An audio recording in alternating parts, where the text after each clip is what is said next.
So first things first, Eliot, how are you? Doing really well. That's very good to hear. So you're here for ADE. Yeah. But before we jump into the music you've been making lately, I'd like to go back to the beginning a little bit. What was the first record or album you ever bought? Oh, I can answer that very easily. It was two. One was a Todd Edwards record, Okay. and the other was a Future Cut record. Okay. So it was like garage and drum and bass. And what age was this? I was like 17. Okay. Yeah. And what attracted you to these two records? I mean, I had to start somewhere. It was, I had never really been to a record store before. I had just decided I wanted to learn how to DJ. Okay. So they were, two of the ones that were just sitting right on the wall in Yoshitoshi, which was like a really great record store in DC where I grew up. And yeah, I don't know, I loved the covers. I just grabbed them. They sounded awesome. And yeah. Well, one step back then, what made you decide to pursue music and pursue creating records and producing music? Well, I've been doing music my entire life. From super young age. I did classical music as a kid.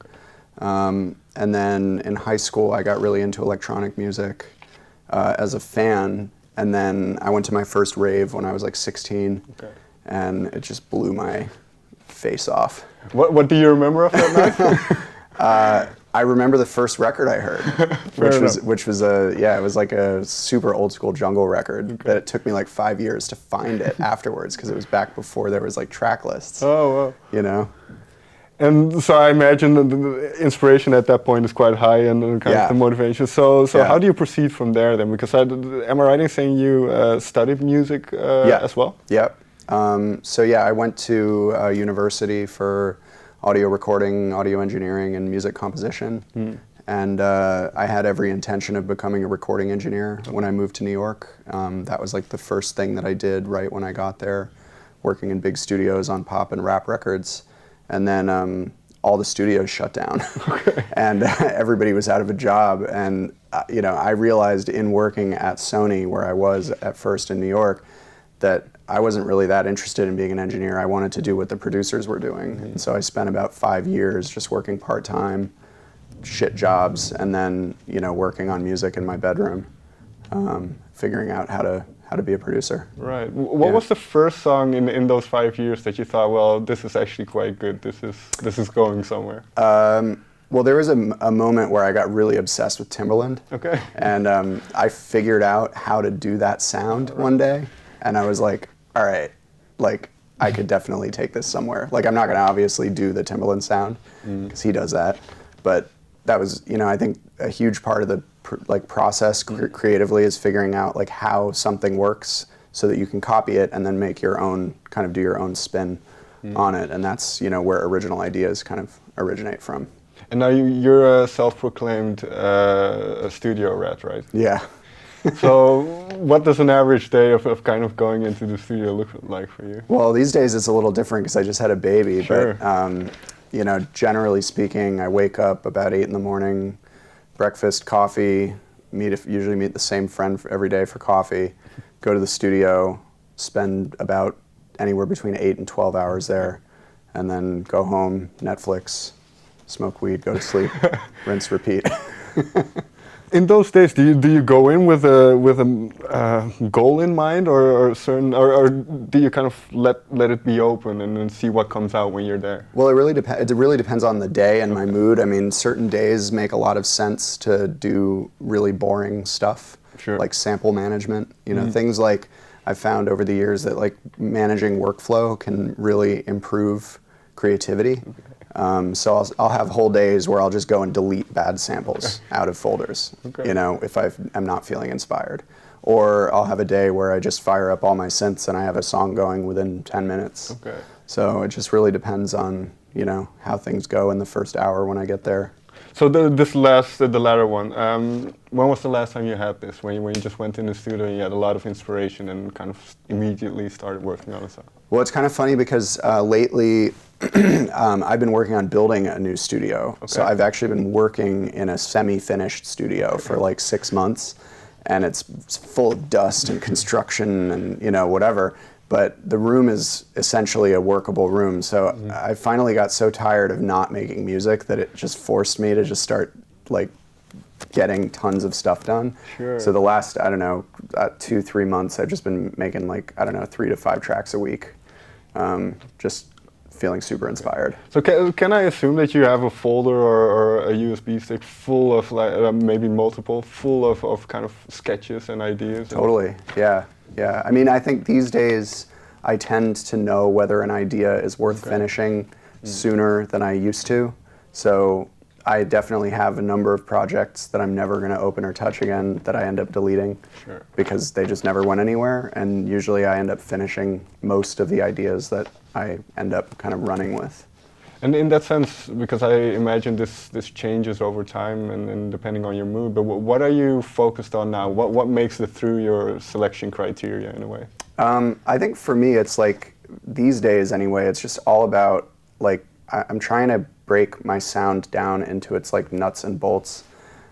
You know, I think for the last few years, I've been super into like the really maximal, you know, kind of future bass thing. I mean, I was really early on that train in like 2013, and it was super fun while I was at it. But you know, I think these days I've gotten really into house and techno, and so I'm kind of like trying to figure out how to break, you know, how to distill my maximal sound down into something that's like a little bit more minimal, but still energetic. And so that's kind of what I've been working on lately. And does a track depend on your kind of mood in a sense? Because you mentioned you just became a father, so I can imagine that brings along with it a lot of feelings and emotions. I've been making a lot of happy music lately. But can you notice those kind of things? Yeah, absolutely. Yeah. What can you share about one track that you made lately, kind of inspired maybe by becoming a father? I mean, I really love like gospel music, and I spent a long time the last couple of years like figuring out how all those chords work. And so now I kind of have a grip on that, and I've been just making a lot of taking it to church kind of house music. And it's super fun. It's nice to work on stuff that's not as serious. A lot of my older stuff was like really heavily focused on sound design. And like really crazy noises and stuff like that. And it was super fun to do all that stuff, but I think nowadays I'm just really enjoying musicality, and so it's really fun to mess with those kinds of ideas. Is in a way the pressure off in a way? Totally, yeah. I mean, and especially because, you know, career-wise, I do a lot of work writing music for commercials, video games, all kinds of other stuff, and I think becoming a father, that, you know, forces your attention away from worry in a big way. So I'm like not really worried about much aside from him and making sure my family's all right. And so, you know, I think that in a way really improves creativity for me, because I'm just not like getting to the studio and wondering, well, if I do this, then I'll get there. And if I, you know. I can imagine that can be quite liberating. Yeah, it's really nice. And then your family's here with you as well, so that's a good thing. Yeah. There's one track in particular I want to get into, which is one of the latest ones, which is Beautiful. What was the starting point of that track? Oh man, that's such a story. That tune started as a remix for David Heartbreak in about 2014. And it was like a breaks tune. And then the remix didn't get accepted by Owsla, and then I floated it to a singer friend of mine, Charlie Vox, who I've worked with for like 10 years. And she loved it and like immediately came up with that hook. I mean, it took like 5 minutes, like freestyled it, and it was done. And then it was a breaks tune with her hook, and it was like a super aggressive track. And I never really knew what to do with it. And it just sat in my folder for a really long time. And then around about the spring, I pulled open the session again and started messing with it, and I was like, this is a house record. Like, what am I thinking? And so I kind of, it was my first real experiment in figuring out how to do the like Infuze chord sound, but as a house format. And yeah, I'm really happy with the way that song came out. Well, you mentioned an interesting point then, because with all the kind of different things you do in music, do you have to compartmentalize in a way? Kind of this goes towards house music, this goes there, or well, I think I used to more, okay. And now I just try to make, I don't know, I just try to do exactly what I'm feeling in that moment and not really worry about it. And I think over the years I've learned that, you know, especially with Beautiful, that song is what, 5 years in the making. So I know that like an idea that I make today may not materialize into anything great until I mean, I even have tracks that started like 10 years ago. Sure. Yeah, that I had no idea how to execute in the moment, but I knew it was like kind of a cool idea. And your skills had to catch up kind of I had to catch up to like what I had in my head. Yeah. And finally then, what are you working on now? What can people expect in the coming A lot of house music. Okay. That's basically where I'm taking my whole sound, at least for the next, I don't know, foreseeable future. That's really what I'm feeling right now.